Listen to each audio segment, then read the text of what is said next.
दोस्तों, जरा रुक कर सोचिए, आज तक आपने अपने जीवन में कितनी बार यह महसूस किया है कि आप कमजोर हैं, आप दूसरों से पीछे हैं, आप उतने काबिल नहीं हैं जितना होना चाहिए। शायद लाखों बार, कभी किसी इंटरव्यू में रिजेक्ट होकर, कभी किसी रिश्ते में टूटकर, कभी अपने ही दोस्तों से तुलना करके। और हर बार आपको यही लगा कि शायद आप में ताकत की कमी है, शायद आप में दम नहीं है, शायद आपकी किस्मत ही खराब है। लेकिन सच्चाई ये नहीं है। सच्चाई ये है कि इंसान की असली ताकत उसका शरीर नहीं, उसका दिमाग है। हाँ, शरीर से मजबूत इंसान भी हार जाता है अगर उसका दिमाग उसके साथ ना हो। और वही इंसान जो बाहर से कमजोर दिखता है लेकिन अंदर से दिमागी तौर पर मजबूत होता है, वही दुनिया की सबसे ऊंची चोटियां जीत लेता है। आपका शरीर कितना भी ताकतवर क्यों ना हो, अगर आपका दिमाग हार मान ले तो शरीर बेकार है। और आपका शरीर कितना भी कमजोर क्यों ना हो, अगर दिमाग ठान ले कि जीतना है, तो यकीन मानिए पूरी दुनिया की कोई ताकत आपको हरा नहीं सकती। जीत और हार का फैसला हमेशा आपके दिमाग से होता है। यही असली गेम है, दिमाग का खेल। और जिस दिन आपने इस खेल को समझ लिया, उसी दिन आपकी जिंदगी बदल जाएगी। अब सोचिए, दुनिया के सबसे बड़े खिलाड़ी क्यों सफल होते हैं? क्योंकि उनके पास केवल ताकतवर शरीर नहीं होता, बल्कि उनके पास वो दिमागी कंट्रोल होता है जो उन्हें मुश्किल से मुश्किल हालात में भी टिके रहने की ताकत देता है। इसीलिए जब लाखों लोग हार मान लेते हैं, तो वही एक इंसान मैदान में खड़ा रह जाता है। असल में जिंदगी एक मैदान है और हर रोज यहाँ दिमाग का खेल खेला जाता है। कभी आपकी सोच जीत जाती है, कभी आपकी सोच आपको गिरा देती है, कभी आपका दिमाग आपको हिम्मत देता है और कभी वही दिमाग आपको डराकर हार मानने पर मजबूर कर देता है। दोस्तों, आज मैं आपसे कहना चाहता हूं, अगर आपने इस दिमाग के खेल को नहीं समझा तो जिंदगी आपको बार बार हराएगी। लेकिन अगर आपने इस खेल को समझ लिया तो जीत आपकी होगी। आपकी सुबह क्यों खराब होती है? क्योंकि दिमाग आपको याद दिलाता है कि कल आपकी गलती थी, कल कोई आपको जज कर रहा था, कल किसी ने आपको नीचा दिखा दिया था। आपका दिमाग बार बार बीते हुए कल में जाकर आपको तोड़ता है। और जब आप भविष्य की सोचने बैठते हो तो यही दिमाग आपको डराता है। क्या होगा अगर तुम असफल हुए? क्या होगा अगर लोग हंस पड़े? क्या होगा अगर तुम गिर गए? यानी दिमाग ही वो जगह है जहां से डर भी पैदा होता है और हिम्मत भी। यहीं से हार निकलती है और यहीं से जीत भी। मुद्दा बस इतना है कि आप अपने दिमाग को मालिक बनाते हो या गुलाम। जरा एक बच्चा देखिए, वो गिरता है, चोट खाता है, लेकिन बार बार खड़ा होता है। उसके शरीर में ताकत बहुत कम होती है, लेकिन उसका दिमाग उसे बार बार कहता है, फिर से कोशिश कर, फिर से उठ, फिर से चल। और वो चलना सीख जाता है। लेकिन जैसे जैसे इंसान बड़ा होता है, उसका दिमाग डरने लगता है। छोटी सी गलती होने पर कहता है, अब मत कर, तू हार जाएगा। लोगों के तानों को सुनकर कहता है, सब हंसेंगे, तू रुक जा। इसीलिए ज्यादातर लोग अपने सपनों तक पहुंच ही नहीं पाते। असल में जीतने और हारने का फर्क सिर्फ शरीर की ताकत में नहीं, बल्कि दिमाग की मजबूती में होता है। इसलिए मैं बार बार कहता हूं, इंसान की असली ताकत शरीर नहीं, दिमाग है। अब सोचिए, अगर दिमाग इतना पावरफुल है तो इसे समझना क्यों जरूरी है? क्योंकि यही वो जगह है जहां आपके सारे फैसले होते हैं। जब आप सुबह उठते हैं और तय करते हैं कि दिन कैसा गुजरेगा, वो आपका दिमाग ही है। जब आप हार मानने वाले होते हैं और फिर से खड़े होते हैं, वो भी आपका दिमाग ही है। जब आप डर के बावजूद कदम बढ़ाते हैं, वो भी आपका दिमाग ही है।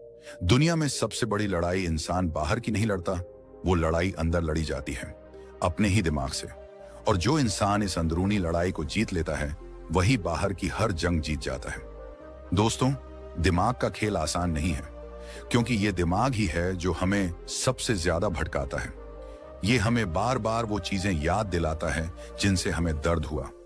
ये हमें उन हालात में ले जाता है जहां हम डर जाते हैं। ये हमें तुलना करने पर मजबूर करता है। देखो, वो आगे बढ़ गया और तुम अभी यहीं हो। लेकिन यही दिमाग आपकी जिंदगी का सबसे बड़ा हथियार भी है।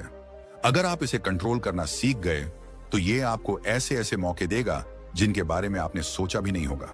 सोचिए, एक खिलाड़ी मैदान में उतरता है, उसके सामने हजारों लोग बैठे हैं, सबकी नजरें उस पर हैं। अगर वो हारता है तो हजारों लोग उसका मजाक उड़ाएंगे। उसके अंदर डर है, घबराहट है, पसीना है।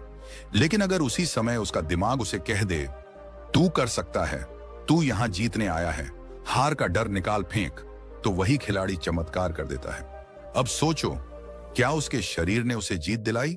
या उसके दिमाग ने? जवाब साफ है, दिमाग ने। दोस्तों, ये जिंदगी भी वैसा ही मैदान है। हर दिन आप मैदान में उतरते हो, कभी नौकरी के लिए, कभी रिश्तों के लिए, कभी सपनों के लिए, और हर बार आपके सामने हजारों नजरें होती हैं, समाज की, परिवार की, दोस्तों की। आपसे उम्मीदें की जाती हैं, आप पर दबाव डाला जाता है, आपके अंदर डर पैदा किया जाता है, और ऐसे समय में अगर आपका दिमाग आपके खिलाफ हो गया तो आप हार जाओगे। लेकिन अगर उसी पल आपका दिमाग आपका साथ दे गया तो पूरी दुनिया मिलकर भी आपको हरा नहीं सकती। यही है असली राज। दिमाग का खेल जो समझ गया वो पूरी दुनिया जीत गया। अगर आप अपने दिमाग को जीतना सीख गए तो यकीन मानिए आप दुनिया को जीत लोगे। दोस्तों, सच तो यह है कि इंसान की सबसे बड़ी लड़ाई बाहर नहीं, अंदर चलती है। और इस अंदर की जंग को समझने के लिए दुनिया ने हजारों साल से खोज की है। दार्शनिकों ने, वैज्ञानिकों ने और संतों ने। इनमें से अगर हम गौतम बुद्ध की बात करें तो उन्होंने इस खेल को बहुत साफ शब्दों में समझाया है। बुद्ध कहते थे, मन ही सब कुछ है, तुम जैसा सोचते हो वैसे ही बन जाते हो। ध्यान दीजिए, उन्होंने कहा मन ही सब कुछ है, यानी हमारी दुनिया, हमारी खुशी, हमारा दुख, हमारी जीत, हमारी हार, सब मन और दिमाग से ही पैदा होते हैं। अगर दिमाग को ठीक से चलाना सीख जाओ तो जीवन बदल जाएगा। बुद्ध ने हमेशा एक बात पर जोर दिया कि इंसान दुखी बाहर की वजहों से नहीं होता, बल्कि अपने मन और दिमाग की पकड़ न समझ पाने की वजह से होता है। आप सोचते हैं कि दुख इसलिए है क्योंकि हालात खराब हैं, लोग साथ नहीं दे रहे, किस्मत आपके खिलाफ है। लेकिन असल कारण यह है कि आपका दिमाग बार बार वही विचार दोहराता है, वही कहानियां सुनाता है, वही डर जगाता है। यानी खेल बाहर का नहीं, अंदर का है। और बुद्ध ने इसी खेल को समझकर कहा था कि अगर इंसान अपने मन और दिमाग को काबू कर ले तो उसे कोई हरा नहीं सकता। अब आइए दिमाग के खेल को समझते हैं। दिमाग हमारी सोच को नियंत्रित करता है। यही तय करता है कि हमें गुस्सा आना चाहिए या शांत रहना चाहिए, हमें हिम्मत दिखानी है या डर में भाग जाना है। दिमाग ही वो जगह है जहां फैसले बनते हैं। अगर दिमाग सही दिशा में सोचे तो जिंदगी ऊंचाई पर ले जाता है, और अगर भटक जाए तो वही जिंदगी को अंधेरे में धकेल देता है। जरा सोचिए, जब आप किसी बड़े फैसले के सामने होते हो, जैसे नौकरी बदलनी है या नहीं, रिश्ते को बचाना है या छोड़ना है, कोई नया काम शुरू करना है या नहीं, तब असल में फैसला शरीर नहीं करता, असल फैसला दिमाग करता है। लेकिन दिमाग हमेशा सीधा जवाब नहीं देता। ये उलझाता है, सवाल उठाता है, डर दिखाता है, और अगर आपने इसे संभालना नहीं सीखा तो दिमाग आपका मालिक बन जाता है। यही असली खेल है। अगर आप दिमाग को समझ गए तो आप उसके मालिक बन जाओगे, और अगर नहीं समझ पाए तो दिमाग आपको अपना गुलाम बना देगा। लेकिन यहाँ एक और गहरी बात आती है, दिमाग और मन में फर्क। ये फर्क समझना बेहद जरूरी है। दिमाग को आप वैज्ञानिक मशीन समझ सकते हैं। ये लाखों न्यूरॉन्स से बना है जो बिजली की तरह संकेत भेजते हैं। ये विश्लेषण करता है, सोचता है, गणना करता है, यानी दिमाग लॉजिक पर चलता है। लेकिन मन अलग चीज है। मन वो है जहां आपकी भावनाएं बसती हैं। मन वो है जहां इच्छाएं पैदा होती हैं। मन वो है जहां आदतें रहती हैं। मन बार बार आपको कहता है, मुझे ये चाहिए, मुझे ये पसंद नहीं, मैं खुश हूं, मैं दुखी हूं। यानी दिमाग और मन दोनों अलग हैं, लेकिन खेल तभी जीता जाता है जब दोनों में संतुलन हो। अगर आपका दिमाग कह रहा है कि ये सही है, लेकिन मन कह रहा है मुझे अच्छा नहीं लग रहा, तो आप उलझ जाओगे। अगर मन बहुत ज्यादा हावी हो गया तो इंसान भावनाओं में बहकर गलत फैसले लेता है, और अगर दिमाग बहुत हावी हो गया तो इंसान ठंडा, बेरहम और संवेदनहीन हो जाता है। जीत तभी होती है जब दिमाग और मन दोनों एक लाइन में चलते हैं। बुद्ध ने भी यही कहा था, इंसान तभी शांत और सफल होता है जब उसके विचार, उसकी भावनाएं और उसके कर्म तीनों एक ही दिशा में हों। अब आप सोच रहे होंगे, ये संतुलन कैसे बनाया जाए? इसका जवाब भी दिमाग के खेल में छुपा है। दिमाग को आप आदेश दे सकते हो, आप अपने विचार बदल सकते हो, आप चाहो तो अपनी आदतें बदल सकते हो, यानी आप अपने दिमाग के मालिक बन सकते हो। लेकिन मन को आप आदेश नहीं दे सकते। मन को आप बस समझ सकते हो, देख सकते हो और धीरे धीरे शांत कर सकते हो। इसीलिए बुद्ध ने ध्यान का रास्ता बताया। ध्यान यानी मन और दिमाग को एक जगह लाना। जब आप ध्यान करते हो तो आप अपने दिमाग को एक दिशा में लगाते हो और अपने मन को शांत करते हो। धीरे धीरे दोनों संतुलन में आने लगते हैं, और जब यह संतुलन बनता है तब इंसान असली जीत हासिल करता है।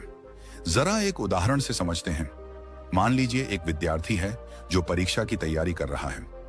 दिमाग कहता है तू पढ़, मेहनत कर, तभी सफल होगा। लेकिन मन कहता है अभी मोबाइल चला ले, थोड़ा खेल ले, थोड़ी देर आराम कर ले।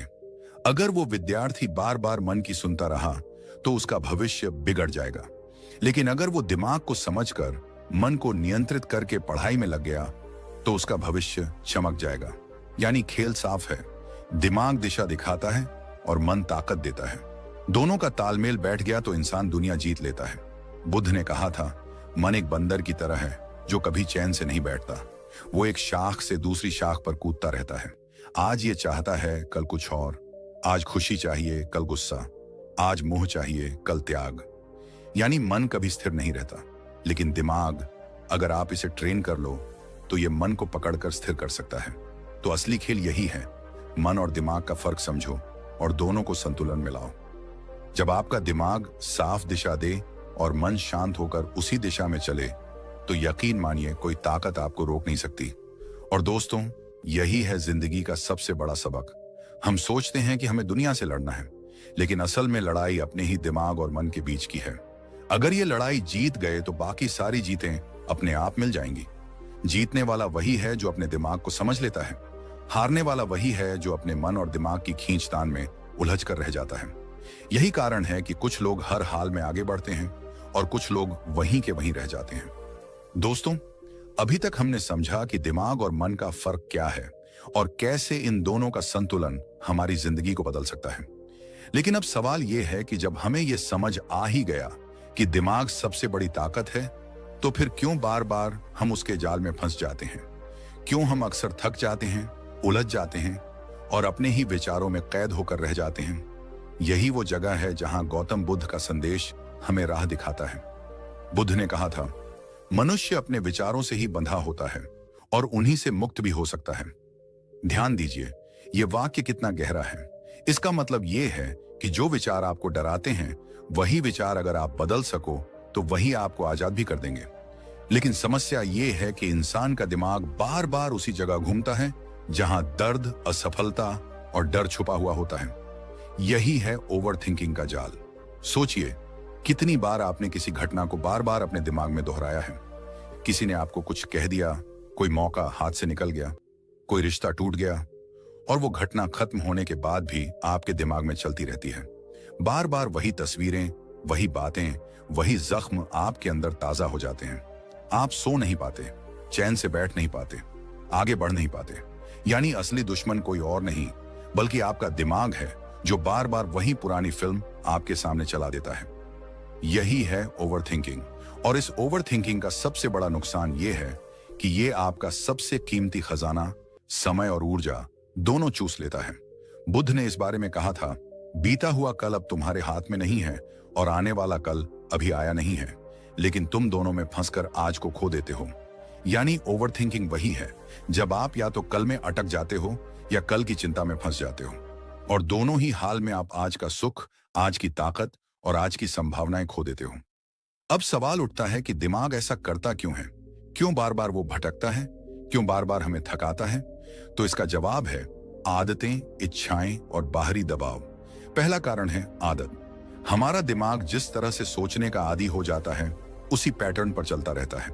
अगर आप सालों तक खुद को कमजोर मानते रहे हैं तो दिमाग बार बार वही सोचेगा। अगर आप हमेशा खुद की तुलना दूसरों से करते रहे हैं तो दिमाग लगातार आपको याद दिलाता रहेगा कि देखो वो तुमसे आगे निकल गया। यानी दिमाग एक मशीन की तरह है जो उसी रास्ते पर दौड़ता है जिस पर उसे दौड़ने की आदत हो गई है। दूसरा कारण है इच्छाएं। इंसान चाहता तो बहुत कुछ है, पैसा, इज्जत, रिश्ते, सफलता, लेकिन जब ये इच्छाएं पूरी नहीं होती तो दिमाग बेचैन हो जाता है। ये बेचैनी मन में उठकर दिमाग को बार बार परेशान करती है और इंसान बार बार सोचता है, क्यों नहीं मिला, कब मिलेगा, अगर न मिला तो क्या होगा। यानी इच्छा ही ओवरथिंकिंग का एक बड़ा कारण है। और तीसरा कारण है बाहरी दबाव। सोशल मीडिया, समाज, रिश्तेदार, ये सब आपके दिमाग को लगातार घेरते रहते हैं।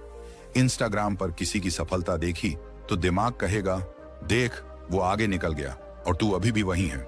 रिश्तेदार ने पूछ लिया, नौकरी मिली या नहीं, तो दिमाग तुरंत डर और शर्म से भर जाएगा। यानी बाहरी आवाजें दिमाग को बार बार भटकाती रहती हैं। दोस्तों, इस भटकाव की सबसे खतरनाक जगह है तुलना। तुलना से बड़ा जहर कोई नहीं। दिमाग बार बार आपको दूसरों के तराजू पर तौलता है, और जब आप खुद को किसी से छोटा महसूस करने लगते हैं तो ओवर थिंकिंग और गहरा हो जाता है। आप सोचते रहते हो, क्यों मैं पीछे हूं, क्यों मैं वैसा नहीं कर पा रहा, और इस सोच में आपकी असली ऊर्जा खत्म हो जाती है। लेकिन सच्चाई यह है कि तुलना का कोई मतलब ही नहीं है। हर इंसान की यात्रा अलग है। बुद्ध ने कहा था, किसी और से तुलना मत करो, क्योंकि तुम उस जगह खड़े हो जहां सिर्फ तुम खड़े हो सकते हो। यानी आपका रास्ता अलग है, आपका समय अलग है, आपका फल अलग है। लेकिन दिमाग ये नहीं मानता। वो बार बार आपको दूसरों से भिड़ाकर बेचैन करता है। अब आप देखिए, ओवर थिंकिंग का जाल और दिमाग का भटकना, ये दोनों ही असल में हमें जीने से रोकते हैं। ये हमें वर्तमान से काट देते हैं, और जब वर्तमान ही छूट जाए तो जिंदगी में जीत कहां से मिलेगी। गौतम बुद्ध ने ध्यान का रास्ता इसीलिए बताया। ध्यान कोई धर्म नहीं है, कोई रिवाज नहीं है, बल्कि ध्यान वो साधन है जिससे आप अपने दिमाग और मन को पकड़ पाते हो। जब आप शांति से बैठते हो और अपने विचारों को देखते हो तो आपको समझ आता है कि दिमाग बार बार वही पुरानी बातें दोहरा रहा है। और उस पल जब आप ये देख लेते हो, तभी ओवर थिंकिंग की पकड़ टूटने लगती है। बुद्ध ने कहा था, विचारों को रोकना मत, उन्हें देखो। जब तुम उन्हें देखोगे तो वे खुद बिखर जाएंगे। यानी ओवर थिंकिंग का इलाज दबाना नहीं है, बल्कि देखना है। जब आप अपने विचारों को एक फिल्म की तरह देखने लगते हो तो धीरे धीरे उनका असर खत्म होने लगता है। दोस्तों, इस पूरे खेल का निचोड़ यही है कि दिमाग आपकी सबसे बड़ी ताकत भी है और सबसे बड़ा दुश्मन भी। अगर आपने इसे संभाल लिया तो जीत आपकी होगी, लेकिन अगर इसे अनदेखा कर दिया तो ये आपको धीरे धीरे तोड़ देगा। ओवर थिंकिंग का जाल और दिमाग का भटकना, ये दोनों आपकी ऊर्जा और समय खा जाते हैं। और जीतने वाला इंसान वही होता है जो इन दोनों को पहचान कर उनसे बाहर निकल आता है। बुद्ध का यही कहना था, जिंदगी का सुख और दुख बाहर से नहीं आते, ये तुम्हारे भीतर के विचारों से पैदा होते हैं। इसलिए अगर आप जीतना चाहते हैं, अगर आप अपने सपनों तक पहुंचना चाहते हैं, तो सबसे पहले आपको अपने दिमाग को समझना होगा। याद रखिए, दिमाग का खेल वही जीतता है जो अपने दिमाग को समझकर उसके मालिक बन जाता है। बाकी लोग सिर्फ उसके गुलाम बने रहते हैं। आप सोचिए, अगर दिमाग और मन की बात केवल आध्यात्मिक समझ या दार्शनिक विचारों तक ही सीमित होती तो शायद कई लोग इसे नजरअंदाज कर देते। लेकिन हैरानी की बात यह है कि मनोविज्ञान यानी आधुनिक साइंस भी यही कहता है, जो बुद्ध ने हजारों साल पहले महसूस कर लिया था। आज के समय में हजारों शोध ये साबित करते हैं कि हमारी सोच, हमारा ध्यान और हमारा दिमाग किस दिशा में काम करता है, उसी के आधार पर हमारी जिंदगी बदलती है। मनोविज्ञान हमें बताता है कि इंसान का दिमाग किसी मशीन की तरह काम करता है, लेकिन फर्क यह है कि यह मशीन अपने आप प्रोग्राम भी कर सकती है। आप जैसे जैसे सोचते हैं, वैसे वैसे आपके न्यूरॉन्स यानी दिमाग की नसें कनेक्शन बनाती जाती हैं। इसे साइंस में न्यूरोप्लास्टिसिटी कहा जाता है। मतलब अगर आप बार बार नकारात्मक सोचते हैं तो दिमाग उस सोच के लिए पक्के रास्ते बना देता है, और अगर आप पॉजिटिव सोच की आदत डालते हैं तो दिमाग उसी रास्ते को मजबूत कर देता है। यही कारण है कि जब कोई इंसान बार बार सोचता है कि मैं नहीं कर पाऊंगा, तो उसके लिए हर नया काम मुश्किल लगने लगता है।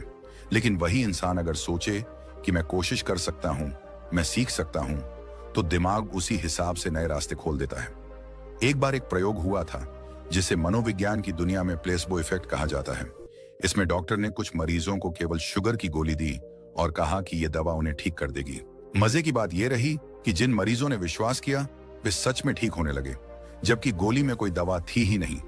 इसका मतलब साफ है, इंसान की सोच और विश्वास उसके शरीर और जीवन को बदल सकता है। यही दिमाग का खेल है। अब जरा सोचिए, अगर केवल सोच से बीमारी में सुधार आ सकता है, तो आपकी जिंदगी, आपकी सफलता और आपकी खुशियां क्यों नहीं बदल सकती? यही मनोविज्ञान की सबसे बड़ी पुष्टि है। जैसा आप सोचते हैं, वैसा ही आप बनते जाते हैं। लेकिन यहां एक और गहरी बात है। ज्यादातर लोग मानते हैं कि उनके विचार अपने आप आते हैं और वो कुछ नहीं कर सकते, जबकि सच ये है कि आपके विचार आपके नियंत्रण में हो सकते हैं, अगर आप खुद पर काम करना शुरू करें। मनोविज्ञान कहता है कि दिमाग हमेशा नया सीख सकता है, चाहे आपकी उम्र कितनी भी हो। तो अगर आप आज तय कर लें कि आपको नकारात्मक सोच से बाहर निकलना है, तो आपका दिमाग धीरे धीरे आपकी मदद करने लगेगा। यही से आता है विचारों की असली शक्ति। विचार केवल हवा में उड़ते हुए ख्याल नहीं है, बल्कि ये आपके पूरे जीवन की दिशा तय करते हैं। आपके विचार आपकी भावनाएं बनाते हैं, भावनाएं आपके फैसले बदल देती हैं, और फैसले आपकी पूरी किस्मत लिख देते हैं। एक उदाहरण लीजिए। मान लीजिए कि किसी छात्र ने सोचा, मैं तो गणित में कमजोर हूं, मैं कभी पास नहीं हो पाऊंगा। यह केवल एक विचार था, लेकिन उस विचार ने उसे डर दिया। उस डर ने उसकी मेहनत को कम कर दिया, और मेहनत कम हुई तो रिजल्ट भी खराब आया। और फिर वही रिजल्ट उसके विश्वास को और मजबूत कर गया कि हाँ, मैं कमजोर हूं। अब दूसरी तरफ वही छात्र अगर सोचता, गणित मुश्किल है लेकिन मैं रोज थोड़ा थोड़ा सीख सकता हूं, तो उसके विचार उसे हिम्मत देते। हिम्मत ने मेहनत बढ़ाई होती और मेहनत ने रिजल्ट बदल दिया होता। यही है विचारों की शक्ति। आपके दिमाग में हर दिन लगभग 60 से 70 हजार विचार आते हैं, और रिसर्च कहती है कि उनमें से 80% विचार नकारात्मक होते हैं और 90% रिपीट होते हैं। सोचिए, अगर आप वही नकारात्मक सोच रोज रोज दोहराते रहेंगे तो आपकी जिंदगी किस दिशा में जाएगी। लेकिन अगर आप अपने विचारों का चुनाव करना सीख लें तो आप हर दिन की दिशा बदल सकते हैं। यही कारण है कि मनोविज्ञान में कॉग्निटिव बिहेवियरल थेरेपी CBT नाम की तकनीक है। इसमें इंसान को सिखाया जाता है कि कैसे अपने विचारों को पहचानना है, गलत सोच को पकड़ना है और उसे बदलकर सही सोच बनानी है। यही तकनीक हजारों लोगों को डिप्रेशन, एंजाइटी और डर से बाहर निकाल चुकी है। इसका मतलब है कि विचार केवल आपके दिमाग का खेल नहीं है, बल्कि वो आपकी जिंदगी का असली नक्शा है। अब जरा दिल से सोचिए, क्या आपके विचार आज आपके दोस्त हैं या दुश्मन? क्या वो आपको आगे बढ़ा रहे हैं या पीछे खींच रहे हैं? क्योंकि सच्चाई ये है कि आपके विचारों का हर एक टुकड़ा, हर एक छोटा सा बीज आने वाले समय में आपकी जिंदगी का पेड़ बनने वाला है। याद रखिए, जब आप पॉजिटिव सोचते हैं तो आपके दिमाग से ऐसे केमिकल्स निकलते हैं जो आपको ताकत, खुशी और आत्मविश्वास देते हैं। और जब आप नकारात्मक सोचते हैं तो वही दिमाग आपको डर, तनाव और कमजोरी दे देता है। दुनिया के हर सफल इंसान की कहानी उठाकर देख लीजिए। किसी के पास शुरू में सब कुछ नहीं था, लेकिन उनके विचारों ने उन्हें आगे बढ़ाया। थॉमस एडिसन ने बल्ब बनाने से पहले हजारों बार असफलता देखी, लेकिन उन्होंने ये नहीं सोचा कि मैं फेल हूं। उन्होंने हमेशा ये सोचा कि मैंने बस एक नया तरीका खोजा है जो काम नहीं करता, और यही सोच उनकी सबसे बड़ी ताकत बनी। आपकी जिंदगी भी वैसी ही है। आज आप जिस जगह पर खड़े हैं वो आपके कल के विचारों का परिणाम है, और कल आप जहां होंगे वो आपके आज के विचार तय करेंगे। इसलिए मनोविज्ञान भी यही कहता है, अगर आप अपनी सोच को बदल लो तो आप अपनी जिंदगी बदल सकते हो। लेकिन सबसे बड़ा सवाल यही है, क्या आप अपने विचारों को संभालना चाहते हैं या उन्हें यूं ही अनियंत्रित छोड़ देंगे? क्योंकि अगर आपने दिमाग का खेल नहीं समझा तो वही खेल आपकी पूरी जिंदगी खेल जाएगा। जिंदगी का असली खेल दिमाग का खेल है, और जब हम ये समझ जाते हैं कि विचार हमारी किस्मत बदल सकते हैं तो अगला सवाल यही उठता है, आखिर दिमाग को कंट्रोल कैसे किया जाए? क्योंकि जान लेना काफी नहीं है, असली जीत तब है जब हम इसे जीना सीखें। दिमाग को काबू में करना आसान नहीं है, लेकिन असंभव भी नहीं। मनोविज्ञान कहता है कि इंसान का दिमाग एक बंदर की तरह है जो हर पल इधर उधर कूदता रहता है, कभी भविष्य की चिंता में, कभी अतीत की यादों में, कभी किसी की बातों से गुस्से में, तो कभी किसी सपने में खोया हुआ। और जब तक हम इसे काबू में नहीं लाते तब तक हम केवल उसकी डोरियों से बंधे कठपुतली बनकर जीते हैं। लेकिन जिसने इस बंदर को साध लिया वही जीवन का मालिक बन गया। और इस साधने की शुरुआत होती है खुद को पहचानने से।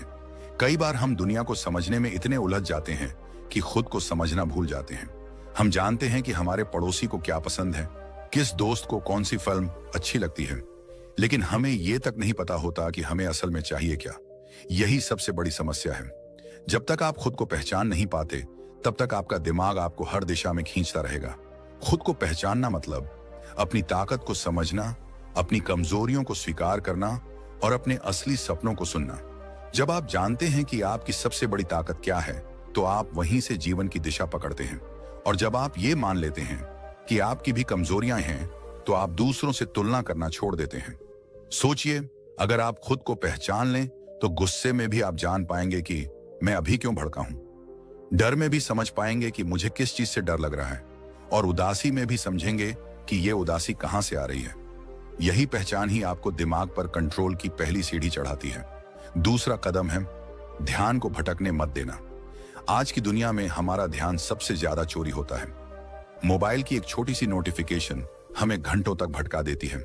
सोशल मीडिया हमें बार बार ऐसे कंटेंट दिखाता है जो हमारे दिमाग को खींच लेता है, और हम सोचते हैं कि यह सिर्फ टाइम पास है। जबकि सच ये है कि यही हमारी सबसे बड़ी ताकत को खत्म कर रहा है, हमारा ध्यान। आपने गौर किया होगा, जब आप किसी काम में पूरी तरह ध्यान से लग जाते हैं तो समय जैसे रुक सा जाता है। उस पल आप पूरी तरह वर्तमान में होते हैं और दिमाग अपनी पूरी क्षमता से काम करता है। इसे मनोविज्ञान में फ्लो स्टेट कहते हैं।